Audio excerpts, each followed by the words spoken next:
46 seconds of 2 damn logos. So, Coral, when you said you wanted an ocean view, you didn't think you were gonna get the whole ocean, did you? Fish real estate. Because a lot of other clownfish had their eyes on this place. Every single one of them. That's interesting, since while this movie gets a ton of actual real clownfish facts correct, real ones live in communities where only the alpha male and female are permitted to breed, making me wonder why there are so many damn clownfish clans in this tight vicinity to be competing for marlins and anemone. Oh, look. They're dreaming. Okay, sure, if you say so, but all of them have their eyes open. And they're basically zygotes right now, but whatever. Also, caviar I'd feel guilty about eating. We'll name this half Marlin Jr., and then this half Coral Jr. I like Nemo. For all of them? Also, another interesting moment, considering that all clownfish are hermaphrodites, beginning life as males and then changing into females as the needs of the clan dictate. There's over 400 eggs. Odds are one of them is bound to like you. Foreshad irony. The Barracuda wouldn't even know about the delicious clownfish babies if Coral hadn't darted down to protect them. Motherly instinct is addicted kids. Horrible predator fish knocks Marlin straight into his home, where he just happens to be extremely safe from everything. Coral? Movie kicks you in the balls at the 4-minute mark, and your balls will not recover. Oh man. I'm only laughing because when I went to Wikipedia to research that earlier sin about breeding habits of the clownfish, I read that they're hermaphrodites. So if the alpha female of the clan is killed, the strongest male remaining becomes female and takes her place, which means Nemo is destined to be a chick. And also means I think I just figured out the plot to Finding Dory. I promise I will never let anything happen to you. Again. I have 1, 2, 3. That's all I have? Oh, you're okay. Father thinks that stripe counting is equal to perfect health. Though I should give him a break since his wife and 399 children died and left him on his own. How's the lucky fin? This isn't asthma, but it might as well be. Child has some sort of affliction that makes survival harder cliché. We go out and back in. And then we go out and back in. Obsessive-compulsive disorder. Whoa, hold on, wait to cross. Entire trip to school was devoid of other sea life, and then bam, this one spot has all the neighbors. Also, can't you go over it? This crab gets his shell stolen, but then in the wide shot, the 2 fish bullying him have completely changed colors, and the shell is gone. Either that or this school currently has 2 incoming students whose shells have been stolen by duo bullies, which would be weird, even in an ocean-based school. Hey, you're a clownfish. You're funny, right?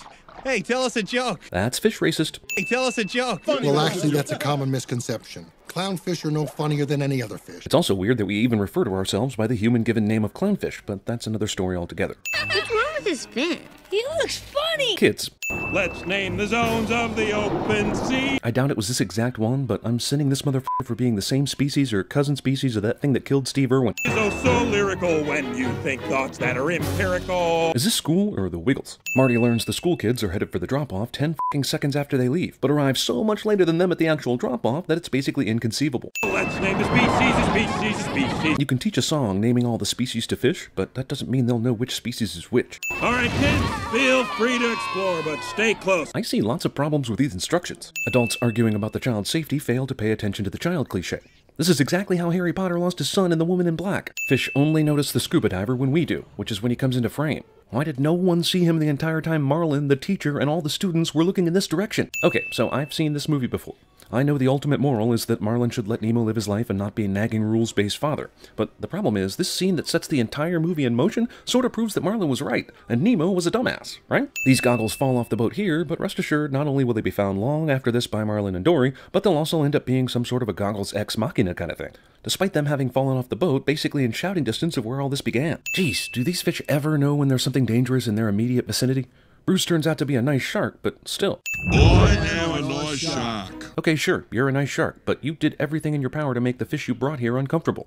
Why not tell Dory and Marlin that you're a nice shark and have no intention of eating them before going to your meeting? A clownfish? Really? Go on, tell us a joke. Man, sea creatures are really literal. Is it customary for scuba divers to write a return address on their masks?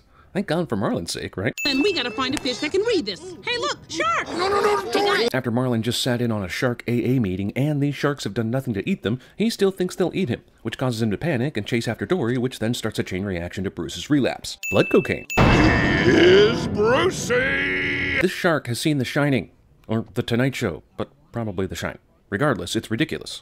You can read? I can read? That's right, I can read! But why can you read? You're a goddamn fish. If fish can read in this universe, why is Marlin so mind-blown about it? Also, sure, discuss this when a shark is chasing after you. Inside jokes. Hello, little fella. Ah, dentists. He likes bubbles. That's great, but you were not on any of these walls a second ago in the wide shot. Kid, if if there's anything you need, just ask your Auntie Deb. That's me. Or if I'm not around, you can always talk to my sister, Flo. Auntie Deb calls her sister Flo, which, if she weren't a reflection, would mean she's Aunt Flo. So there's that to think about. Can't hear you, Peach. I said we got a live one. Yes! Boy, oh boy, oh boy, oh What do we got? Root canal. The fuck? You just established they can't understand her unless she has one or two of her arms off the glass. Then immediately ignore that rule? Hey, Nigel. What did I miss in my life? Yeah, none of the humans heard that big-ass pelican smack the window. None at all. The pelican broke a picture, which the dentist takes as an excuse to talk about his niece and directly addresses Nemo with the ultimate reason why he doesn't want to be in this aquarium right now.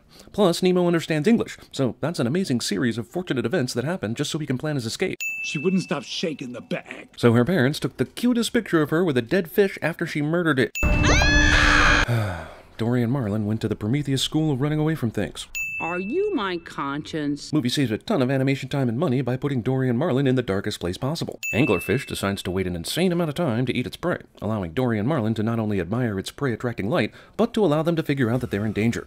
No eating here tonight. Woo! Eating here tonight. Get the f*** out of there! He'll take us out of the tank, put us in the individual baggies, then we'll roll ourselves down the counter, out of the window. Holy shit, everything was good to the point of getting in the bags, but then you're going to roll the bags? How? And then the window is magically going to be open? How? All drains lead to the ocean, kid. And in one line of dialogue, Pixar killed thousands of real fish owned by stupid little kids who believe things. Oh, little Blue. She is sub-level, dude. Okay, so Dory is lying on top of this turtle's back, all unconscious and shit. But just a second ago, they went through some sort of roller coaster ride where Marlin had to hold on to Crush's shell. So who kept Dory in place? Which brings up another question. Why did Marlin have to hold on to Crush anyway? It's not like Marlin, as a free-swimming fish, was going to fall out of the current or anything. The only reason I can think of is they wanted to have this cool roller coaster ride before Marlin found Dory again and Crush wasn't really needed anymore. Two little fish have been searching the ocean for days. Good thing there's a good old oceanic network where all sorts of different species report the news of a father looking for his son. Does this happen every time a fish gets lost? Is Marlin the only dad who ever looked for his son in the ocean blue? Okay, so this time the dentist hears the giant pelican smacking the window. That's convenient to the tension of the scene, if you ask me. Darn kids. Well, Okay, first of all, you thought that was kids? You didn't see the f***ing pelican? How? Second of all, you're going to leave the window open after something you think was prankster kids throwing something at it when it was closed. I get that maybe the dentist is just so dumb he doesn't look over here. Fine, whatever. But how is the pelican speaking English to fish without making any noise a human can hear? The word is he's headed this way right now to Sydney. Thanks to a dentist who labels his scuba masks just in case he loses it and can't afford a new one. Heroes get trapped in a whale cliché. You know, I wouldn't be surprised if he's out there in the harbor waiting for you right now. You know, trying to figure out how the f*** he gets on dry land to enter a dentist's office and help with your escape. Okay, so this whale has a uvula, and whales just don't have uvulas. Which is weird because I was told the filmmakers really went into crazy detail on everything about all the creatures in this movie. You know, beyond the personification inaccuracies in order to tell the story. This dentist places every bit of information these fish could possibly need close by in every situation. The Aquascom is programmed to scan your tank environment every 5 minutes? Can? What does that mean? 5 minutes is a pretty small increment of time, but this instant scan starting right when it's being talked about is beyond convenient timing. Dennis gets the net taken from him, but he immediately has a plastic bag ready, which amazingly enough actually freaking works. And he does this despite simply retrieving the net from the water. Have you ever tried to catch a fish in one of these things? It's impossible. Marlin and Dory hop down the length of the pier instead of going at a right angle and getting in the water in 2 hops. It's the Prometheus School of Running Away from Things for the second time in this movie. Not one single seagull gets through the sailboat pick set by Nigel. Not even one. Guy who clearly flushed the last fish decides, nah, I'll put a stinky old fish complete with a bag full of water into this everyday trash can. We've seen Nigel run into this window every single time he's flown here, but now that he's Marlin and Dory's chauffeur, the window is wide open today. Ring of fire! Somehow, despite the fact that this has never been done before, this shoots Gil to the perfect spot. All drains lead to the ocean. Movie kills another several thousand pets with terrible, terrible science. No one's ever stuck with me for so long before. How would you know? Nemo just happens to pop out 20 yards away from his dad after going through a water treatment pipe. I'm looking for someone too. Hey, we can look together. Maybe we're even looking for the same exact person. And there's no way you're gonna make me. Hilarious, but 2 things. Obviously, there's no way Dory has the strength to lift a freaking crab out of the water. But next, how does she even know there are hungry seagulls waiting above the surface? Even if she did, she'd forget stuff easily. So I'm gonna play Buzzkill here. You know, like that's a surprise. There's no time! It's the only way we can save Dory! But there will be enough time for father and son to have this argument for some reason. Tell all the fish to swim now! Why haven't these fish ever thought to do this? If Gil can figure this shit out in an aquarium, surely millions upon millions of fish could have figured this out over the years and spread that knowledge.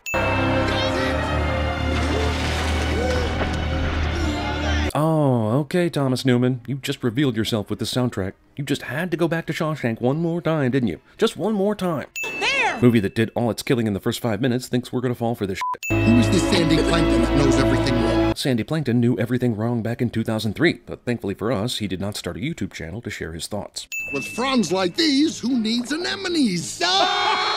So, learning how to let his son take risks somehow also made Marlon good at joke-telling? And these assholes still think this is funny enough even though they heard the gist of the joke 5 times while he was butchering it earlier? Fishfrogger. Now what? Exactly. I guess the movie is telling us they died in those closed bags because they couldn't get out, right? That's pretty damn dark. I'm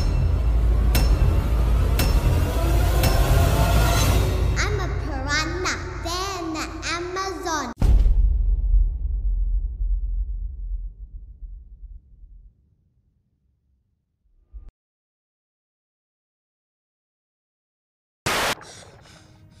Coral?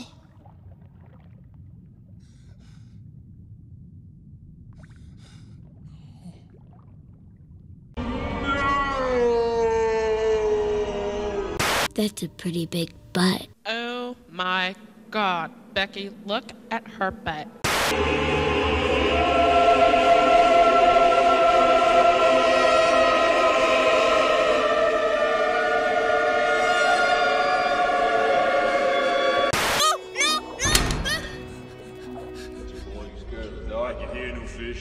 The boys always go fishing with first-timers. And they don't quit till they reel someone in.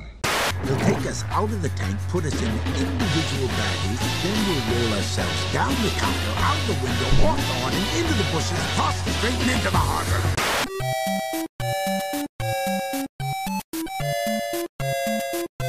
We'll name this half Marlin Jr., and then this half... 7.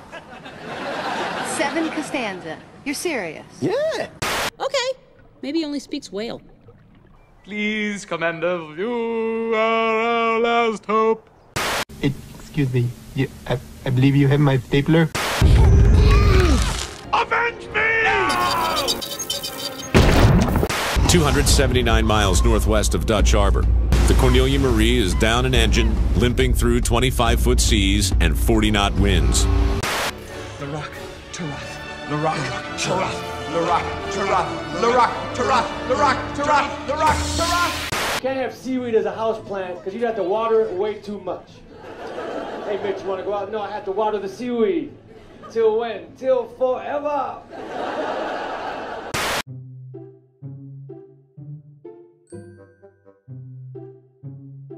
If Marlon and Dory hadn't stumbled onto the magical goggles with a magical address written on them, this could have been a really different movie. Anything ocean-based would be possible. Kind of makes you think about other ocean adventure and ocean creature stories, doesn't it? Happy. Or the kind you might find on audible.com/cinemasins. Like Old Man in the Sea, or Moby Dick, or 20,000 Leagues Under the Sea, or Life of Pi, or Yertle the Turtle. What do you think? I like turtles. With over 180,000 titles available at Audible, the options are basically limitless. What would you do? Not that kind of limitless. And if you go to audible.com/cinemasins today, they'll give you your first audiobook free. Free. Zero cost of any kind. Guaranteed. Hey, I make no guarantees. No, really. First book is free. Promise. I swear. So go now to audible.com/cinemasins and sign up to receive your first book free today. Come on, Kim, move! Normally I'd be here to warn you about an ad, but this time I'm here to warn you about a book. Actually, I'm not even really warning you very well since I didn't start talking until after the image was already on screen. And now I'm already out of time.